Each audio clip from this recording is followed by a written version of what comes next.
Hey guys, and welcome to day 3 of our trip in Sapporo. This day we decided to stay pretty close by to our hotel for 2 reasons. Reason number 1, we stayed up until like 4 a.m. I know it's late, but when you're in a new city and you're on vacation, what's there to do, right? And also, because the weather was a little bit stormy, we didn't want to go somewhere super far away and then risk getting stranded or something like that. As I said in one of the previous videos, transportation was present, like public transportation, but it wasn't quite the same as you would get in like a really big city like Tokyo. So we took that into account. All of that said, this is what we got up to in day 3. If you like this type of content and you want to see all of the days for our travel, I highly recommend that you go ahead and subscribe. We're really happy to have you here. And without further ado, here's the video.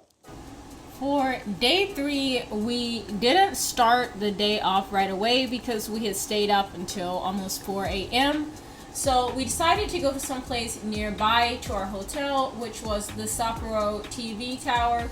If you've done any Googling for the Sapporo area, you've probably seen this amongst the Google photos because it's a local landmark and it kind of overlooks the entire main city area. There's a 360 view from the top of the tower, and we actually ended up going twice. So this video contains the daytime footage. Unfortunately, it was a little bit cloudy the day that we went, but it was still really pretty in my opinion. And then we went again at night. So in another video, I will show you the night footage. There's just too much footage to include it all in one video. My current plan to make everything easier is to put all of the Sapporo content in one playlist. Speaking of that, moving on to other content, this is the Shiroi Koibito Park, and it's kind of known as like the chocolate factory in Sapporo. I've seen a couple of people make videos of going inside of the area where the chocolate itself is actually made. We didn't go inside just because the lines were extremely long and the weather wasn't great, so we didn't want to stand in the long line and in the rain while we were at it. This place was mainly on the itinerary because I'd seen a couple of people's photos and content of it and it looked interesting, but it wasn't until after we came back that I saw that they tend to do events at this park, and so I kind of wish that we had scheduled or planned to attend one of the little events they had. Obviously we had a great time anyways, aside from the rain, just exploring everything and looking at some of the comical or whimsical little like statues and characters they had. I would say we spent maybe 30-40 minutes exploring around just the non-ticketed area alone. So if you plan to add this to your itinerary, I would set aside maybe an entire half day just to go through this area if you're really interested, especially if you like chocolate and you plan to like watch them make it and all of that, which we didn't get to see unfortunately. But I'm hoping that we get to go back again and do all of that. And part of the reason I include things that didn't work out to plan or things that we found out after the fact is because I hope that anybody that watches my content and is planning their trip or is in the middle of a trip and decides to stop at one of the places I shared has an easier or more fun time than I did. If I can share something that was a mistake or that I could have done better, then I hope that it can improve someone else's trip.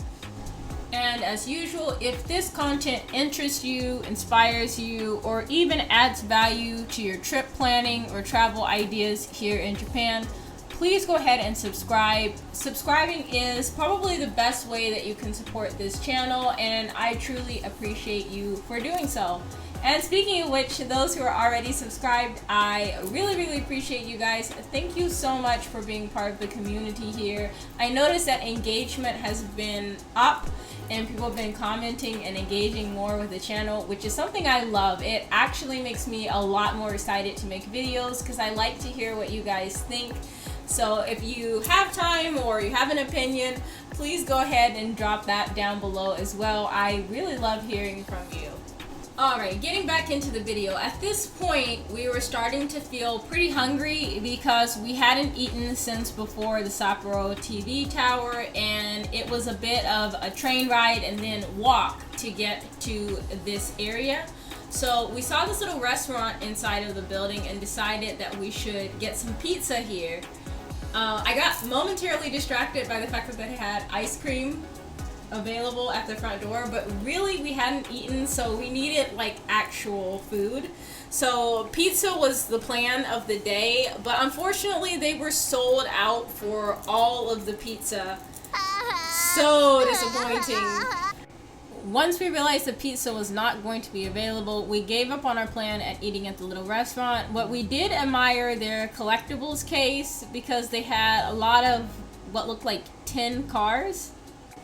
I'm not a super big fan of collectible cars, but I thought these ones were very cute and the variety of them was interesting enough to share with you guys. Also, I found this one to be kind of funny and cute. Of course, we couldn't visit a chocolate factory without buying something chocolate related, so we bought some of the cookies that are kind of like famous from this factory. And after that, we pretty much wrapped up our day 3. There's not a ton more that we did on this day, and I don't think we recorded anymore. So that's gonna wrap up this video, and please stay tuned for the next one. Okay, thank you so much for watching. I hope that you enjoyed day 3 of our Sapporo trip, and I will see you guys in the next video. Bye!